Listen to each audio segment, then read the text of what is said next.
In a quiet town where time seemed to move more slowly than anywhere else, there stood an old watch repair shop at the corner of a narrow street. Its wooden sign was faded, its windows dusty, yet people never stopped coming. Inside that shop worked an elderly man named Mr. Raymond, known by everyone as the Time Doctor. He had spent his entire life fixing broken watches, clocks, and sometimes even broken hopes. People traveled from nearby villages carrying objects that no longer worked. Some brought watches inherited from their grandparents. Others carried wall clocks that had stopped years ago. They believed Mr. Raymond could do what no one else could. He never rushed, never raised his voice, and never promised quick results. He simply worked with time, not against it. One afternoon, a young man named Liam stepped inside the shop. He looked tired, both in body and spirit. In his hands was an old clock covered in dust and scratches. Placed it gently on the counter inside. He told Mr. Raymond that the clock had stopped years ago. Many had tried to fix it, but all had failed. Maybe, he said with a hint of despair. It was just useless now. Mr. Raymond picked up the clock carefully, as if it were a living thing. He examined its surface, listened to its deep silence, and then smiled softly. He told Liam the clock was not useless at all.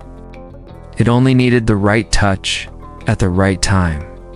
Those words stayed in the air, echoing longer than the sound of ticking ever could. Curious, Liam began visiting the shop often. Every few days he'd return. Watching the old man work slowly and methodically, Mr. Raymond cleaned tiny gears with a delicate brush, polished worn metal until it shone, and adjusted minuscule parts with unwavering patience.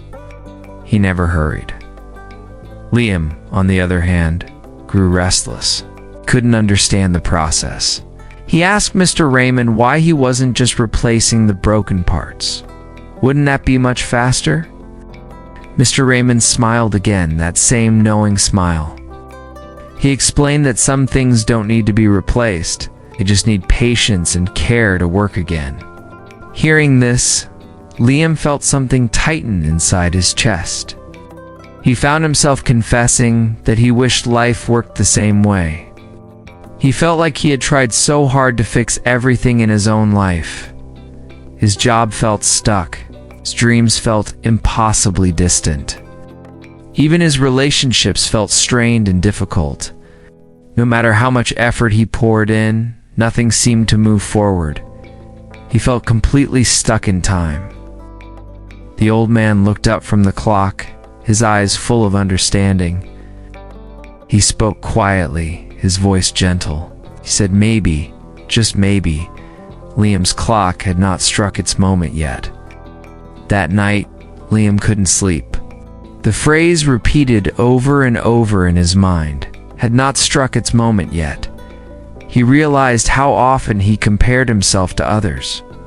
He saw friends advancing in their careers, strangers finding success online, and it made him feel left behind. He had always blamed time for being unfair to him. But slowly, a new thought began to take root. What if time wasn't the enemy? What if time was actually the teacher? What if the real problem was his own rushing, his own impatience? This idea was a revelation. It shifted his entire perspective. Weeks later, Liam returned to the shop. As he opened the door, a sound greeted him even before the sight. The clock was ticking. Perfect, steady, beautiful tick-tock. He smiled in disbelief. Mr. Raymond simply nodded. He said it took a little longer than expected, but every piece eventually found its rhythm when it was ready. The old man placed the restored clock on the table and said that life is exactly like this clock. Sometimes things seem broken beyond repair. Our dreams pause. Our progress becomes invisible. However, often these aspects of our lives are not truly broken. They are simply waiting for the right moment to resume their movement. Liam listened, captivated. He asked how a person could ever know when that moment would come. Mr. Raymond answered gently, "You never know. That's why faith matters. You keep showing up, keep doing your best. You trust time to do the rest." Years passed. Liam's life was not suddenly perfect. He faced failures, doubts, and difficult lessons. There were many moments when he wanted to give up entirely. But in those dark times, he would remember the sound of the ticking clock. He stopped comparing his path to others. He stopped measuring his life against someone else's timeline.